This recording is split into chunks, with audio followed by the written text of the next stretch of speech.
ఇప్పుడే ఇట్లకెళ్ళి పోయిందని ఒకళ్ళు, మొన్ననే మా పొలం కాడికి వచ్చిందని ఇంకొకళ్ళు, నిన్ననే ఊర్లో ఆవును పొతం పెట్టిందని, మున్పు మేకల మంద మీద పడ్డదని, రాత్రి బండి మీద పోతుంటే తొవ్వ దాటుతుందని, గొర్రెలు మేప పోతే నదిలకు నీళ్లు తాగనీకొచ్చిందని, ఇట్లా బొచ్చెడు వార్తలు చూసినాం పులుల గురించి.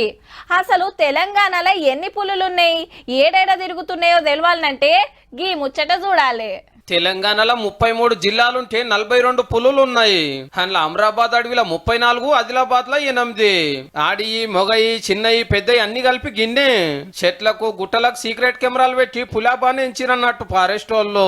ఈ నడుమ పల్లెల మీద వడుడు పసలను చంపుడు ఎక్కువయ్యే వరకు అడుగుల జాడను బట్టి ఏడేడు ఎన్నెన్ని ఉన్నాయో పునుకులాడుతున్నారు. అటు మహారాష్ట్ర ఇటు ఛత్తీస్గఢ్కి వెళ్ళి మన రాష్ట్రంలోకి జరుగుతున్నాయట చిన్నగా. అంటే ఆడ గాసం దొరుకుతలేదు అన్నట్టు. మనకాడ అడవులు పొతం పెట్టే వరకు గదే పరిస్థితి వస్తుంది. అగో గందుకే జింకలు పెంచే కార్యం పెట్టుకుంటున్నారు.